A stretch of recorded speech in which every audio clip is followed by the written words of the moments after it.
The fluffy goes puff, puff, puff. Pom-poms for extra fluffy stuff.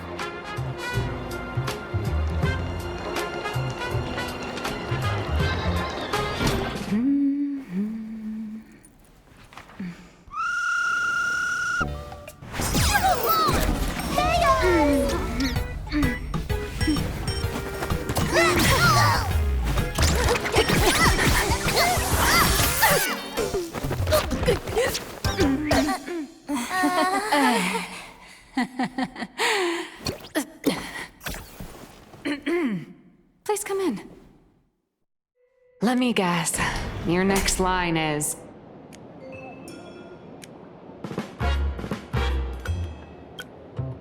Why are you here?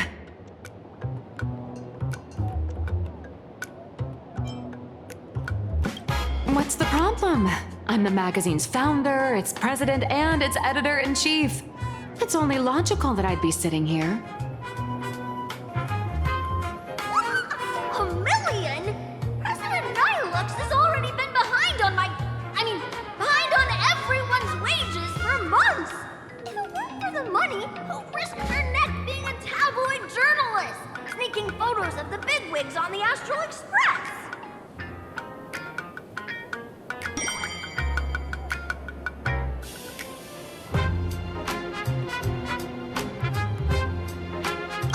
Who doesn't pay wages has no right to sit here. They belong in the underworld. Idiots. Without me, you'd all have been locked up in some Department of Aberration Defense painting prison long ago. And you still have the gall to demand wages from your savior.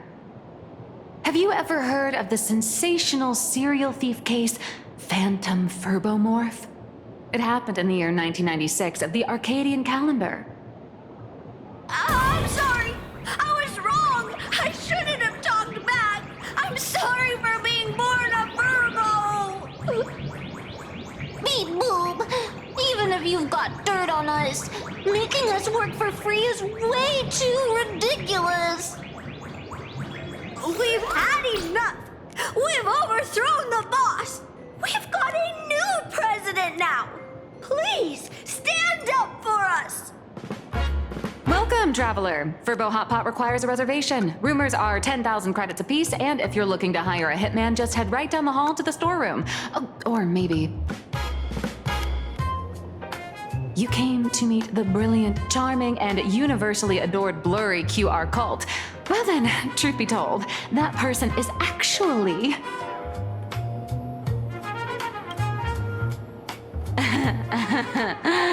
Who could it be?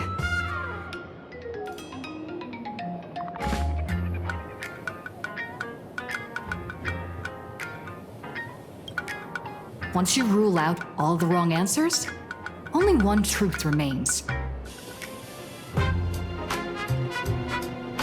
The only one here who can actually draw is you, Nihilux. Your blurry QR cult!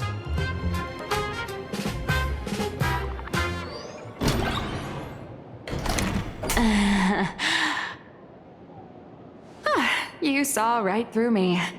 As a reward for seeing through my disguise, how about an autograph or a photo? Allow me to reintroduce myself. I'm Nihilux. You can also call me by my pen name, Blurry QR Cult. Aw, no wonder you were tagging along back at Perlux Tower, acting like you knew us so well. Wait... This blurry QR cult persona isn't a fake, is it? Identity is just a mask and a body. Real or fake, it's all in how you see it. At the very least, for now, there's no other blurry QR cult around who could show up at Star Rail Fest for a live signing and hype up the Astral Express, right? So, you already know why we're here. Just a little deduction, that's all. The news about Star Rail Fest is already everywhere online. Knowing how that perfectionist Madame Pearl operates, she's definitely pulling strings to make your collaboration a success. Naturally, having me step in was part of her plan.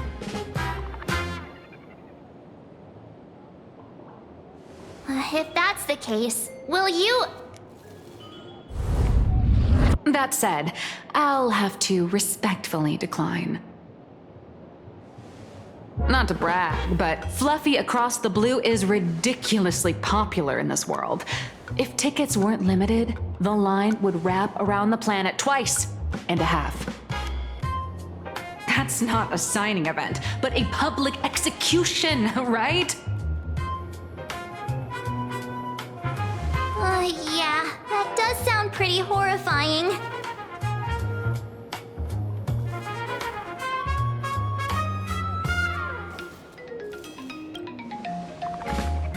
Could be tomorrow, could be next month, but definitely not today.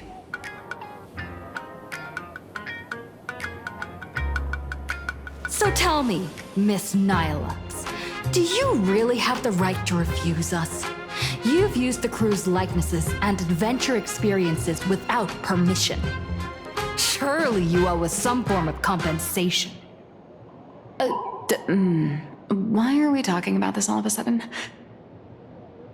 Today, on behalf of the entire Astral Express crew, for your violation of our publicity rights, emotional damages, and lost wages, I hereby demand 1.6 billion credits! How did you work that out? Believe it or not, I don't have a single coin on me right now. That's impossible! Just your royalties alone should have made you rich!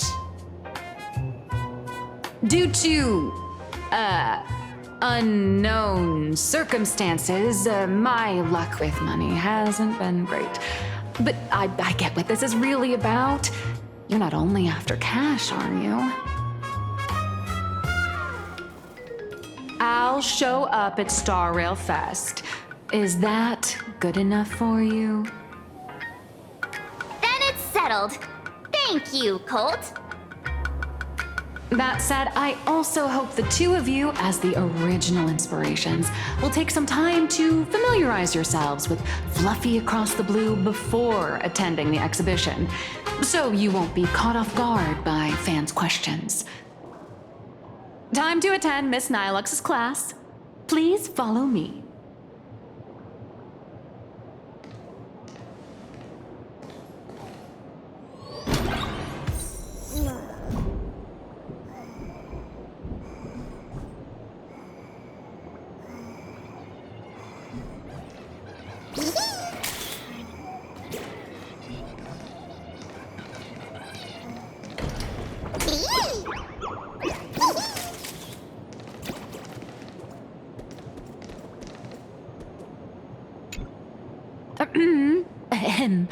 Miss Nilux's mini class is officially in session.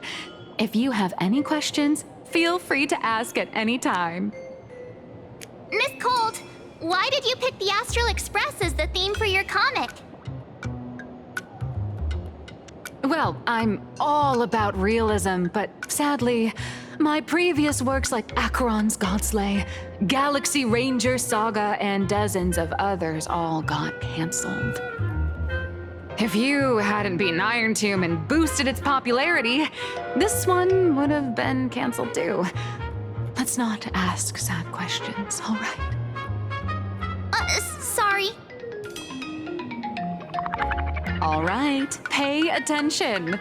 The cute little critter in the center of the image is Baseball Raccoon, the main character of Fluffy Across the Blue. Just recently, March Bunny and Woof Woof Dawn found her in a trash can. At that moment, a terrifying monster is causing havoc on the space station. It tries to spit fire at Baseball Raccoon, but the flames don't burn through the trash can. Instead, it sets the trash on fire, and the stench knocks the monster out. Miss Cold, why is she the protagonist? Readers today value immersion, and a character who has no memory of their past is, of course, the best choice. I don't know anything about my past either, so why didn't you pick me? Even though Little Raccoon joined the Express the latest, she's left behind so many stories across different worlds that there are even rumors in the Lafu's prison about her beating up alien life forms. With material this crazy, not making it the main character? I might disagree, but Aha absolutely wouldn't.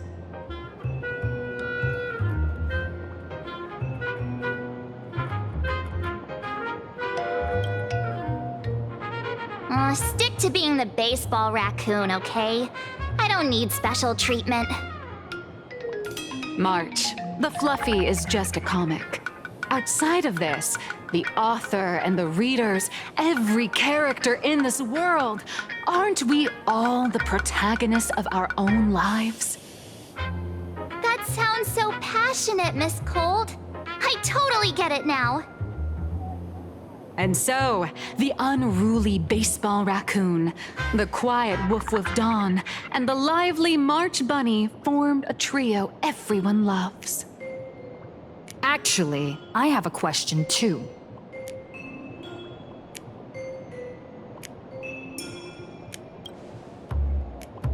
Ever since I got punched in the face by sales numbers, I've grasped a universal truth. In today's world, fluffy, cute animals aren't always a crowd pleaser. Seriously? Even I feel like I can't compete with Pom Pom's cuteness. Designing the adult versions took some work. After defeating the monster, Baseball Raccoon accepted an invitation from the other fluffy animals and boarded the Fluffy. Here, the protagonist meets 3 big animals with distinct personalities. First, the adorable and universally loved conductor, Pom Pom. Beside them is the elegant navigator, Miss Hime-Cat. I know! That's Hime-Cat! Her original inspiration is Himeko. Oh, please don't tell her! And the big brown dog on the other side, see? His name will shock you. That's right, he's... Mr. Yang!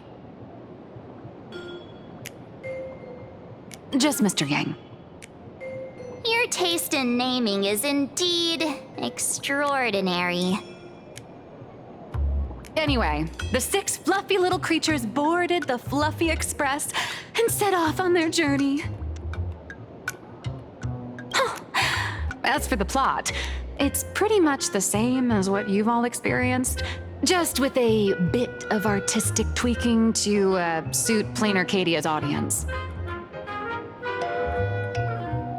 A tiny bit. In the comic world, which is even more cutthroat than the Phantasmoon games, if you don't cater to the reader's tastes, it's nearly impossible to survive. Once upon a time, great comic artists had the luxury of 100 chapters to build things up. Now, if you don't hook readers within 100 pages, you're done. Readers today are hard to please, and authors have to come up with ever more shocking and sensational material. Doesn't this remind you of the Phantasmoon games?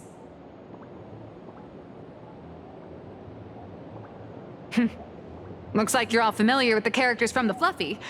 Now, let me talk about some of the creative challenges I'm facing.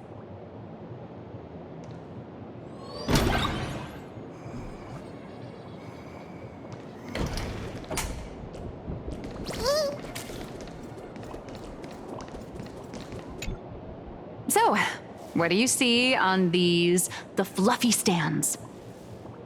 It's her turned into a cute little animal?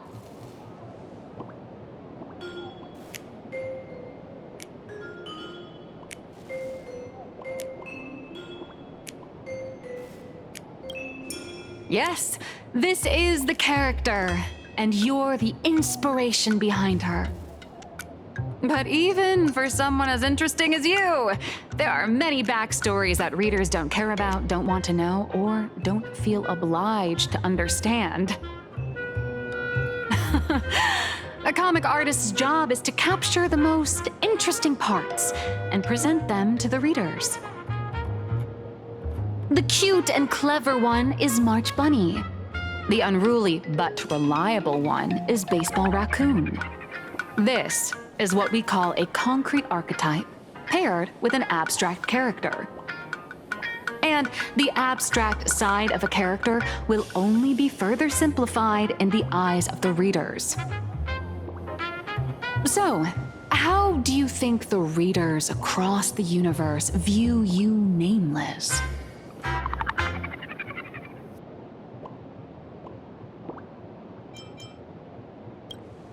Well said. Your heroic deeds and accomplishments drew my attention, and your demeanor gave me inspiration for the character in the Fluffy. But while the hero identity boosts the character's popularity, it also becomes a limitation. That's why the little animals in the Fluffy have to defeat even more powerful villains and keep upping the ante to get more applause from the audience. In turn, the reader's perceptions and expectations constrain the character's growth. If she acts out of line, the popularity will crash.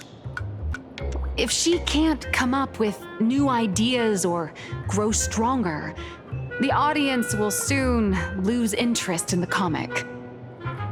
Unfortunately, the creation of Fluffy Across the Blue is now stuck at this very awkward bottleneck. Honestly, after drawing comics for so long, I've pretty much run out of ideas. Hundreds of Amber eras ago, people would laugh out loud just from seeing a cat do a backflip. Now, to get the same kind of enthusiastic reaction, you'd probably need to have that cat fight a Mechatron in a one-on-one showdown in Perlux Tower. Although the Fluffy specials are selling like crazy, doing side stories without progressing the main plot isn't a long-term solution. Ever since all the gossip memo keepers I hired got wiped out in Amphorius, my source of intel's been drying up fast. But if someone from the Astral Express could quietly feed me a few juicy insider secrets from the Phantasmoon games, imagine the reader's reaction when the next chapter drops. Whoa! Does blurry QR code have a time machine or what? Oh, that'd totally save the Fluffy's future sales. After all, my little Furbo crew already works for you. Just have them slip me a copy of the Phantasmoon Games press release. Let's call it buying your exclusive adaptation rights. We'll do a 50-50 split.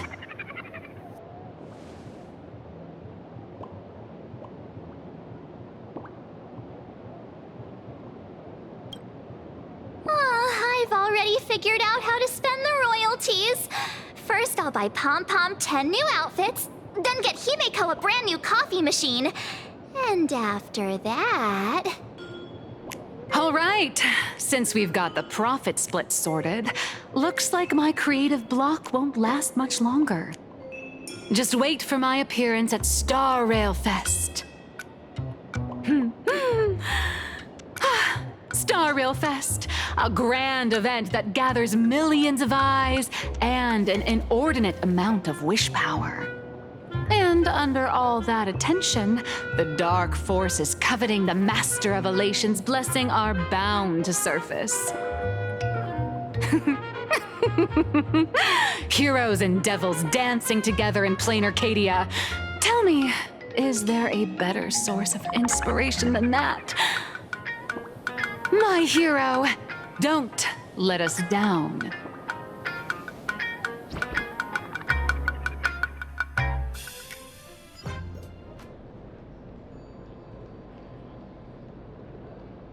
A supplicant is the master of wish power, but wish power can also become the shackles that bind the supplicant, forcing them to fulfill its desires. Love and hatred are alike. Dependence resembles fear. What commands wish power isn't only love, but also hatred. Thank you. These notes will really be a big help to her. Good. I'm so glad to be of help. For generations, many members of our family have attempted to enter the Phantom Moon Games, hoping to rely on the Aeon's immense power to lift the curse afflicting the Graphia bloodline. Some came close to the mask, but could only watch as history passed them by. Others wore it, only to fail in the end.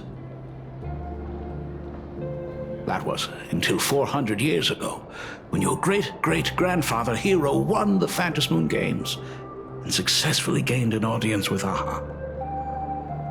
But the family's curse was not broken.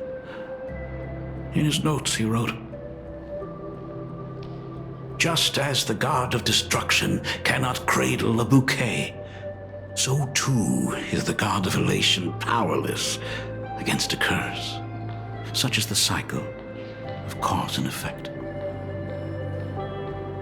Father, are you wondering what it was that healed me? I know you're keeping something from me. But I don't care what cured you 15 years ago. As long as you're alive, I can wait until the day you're ready to tell me.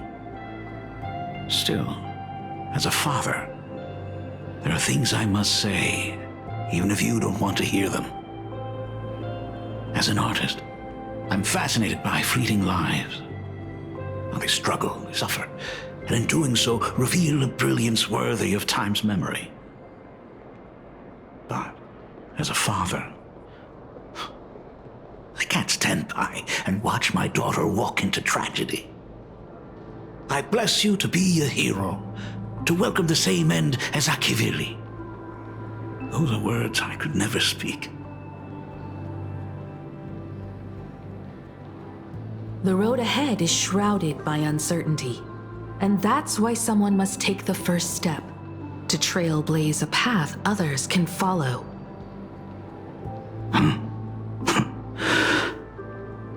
I can't stop you, even though every part of me wishes you'd stay.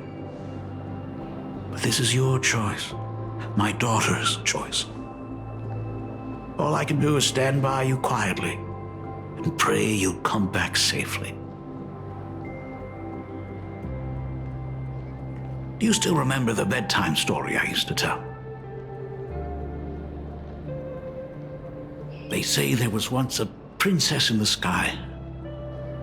Day and night she painted in her celestial garden, untouched by the joys and sorrows of the mortal world. One night, a thunderous sound echoed from her painting. Curious, she stepped inside. Through seas of flowers, across mountains, until she reached the world's edge. There stood an ancient tower, so tall it pierced the heavens, so vast it seemed to hold the universe itself. Climbing the endless staircase, the princess reached the summit, and from there she saw the world beyond her garden. In the distance, she heard cries, the voices of people burning in raging fire. From that tower of infinity descended the world painter to walk the mortal realm. With a single stroke of her brush, she brought forth 1,000 imaginae, turning the tide against destruction. To go where there are cries, to go where there are flames. That is the meaning of Murata. But beyond the family name, my interpretation of our ancestor's name, Graphia, is also the hope I place in you. Himiko, whatever choice you make, if this is truly what you want, then go. Use those steps blazed upon trails to paint the world as you see it. Thank you, Dad.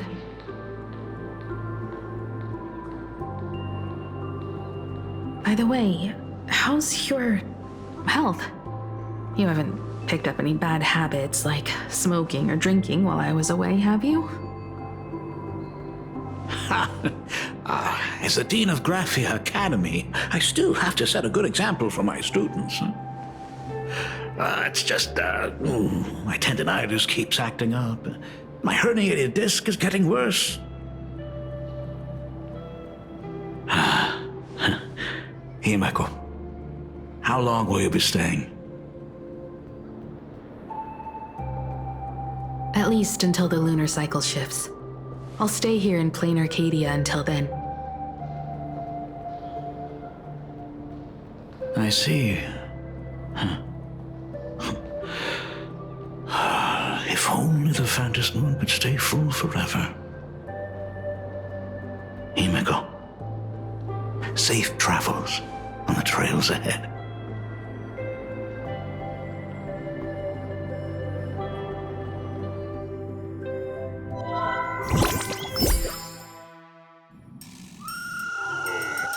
Hello, everyone!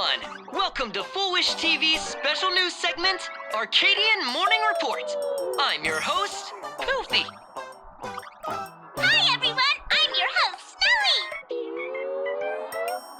The Star Rail Fest exhibition venue, funded by Pearlux Corp and constructed by Turbogen Heavy Industries, has officially been completed! Thanks to modern imagenesis technology, it took only a day for the Skyline's lookout cloud to take on a completely new look. Starting today, the Lookout Cloud line is officially opening up its stop for the Star Rail Fest exhibition areas.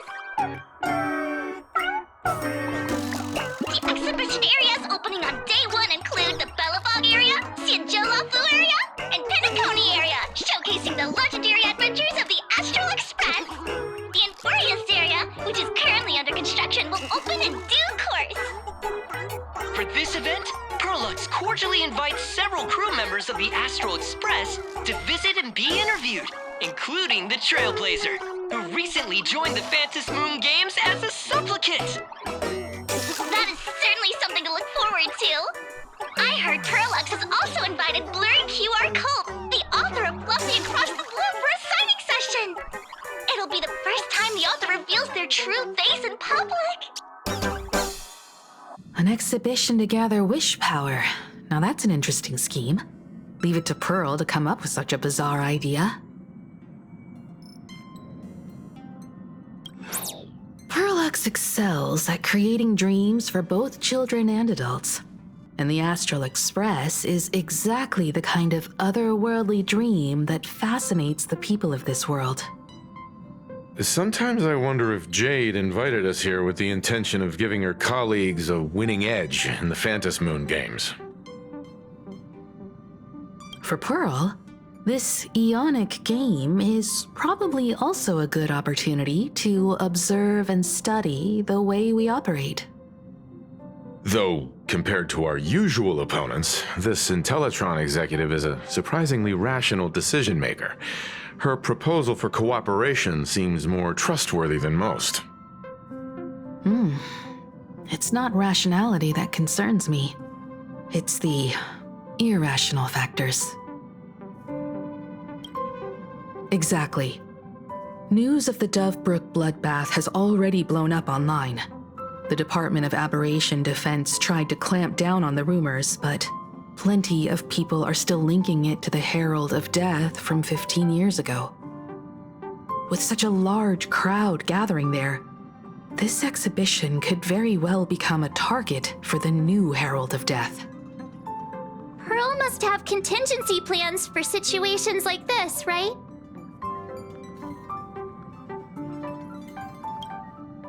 Whatever Pearl has planned, we must consider the possibility that the Herald of Death might attack the venue. We won't just be there to showcase the Astral Express to the people of this world. We'll also need to stay on high alert for any suspicious activity. It's about time. You should get going.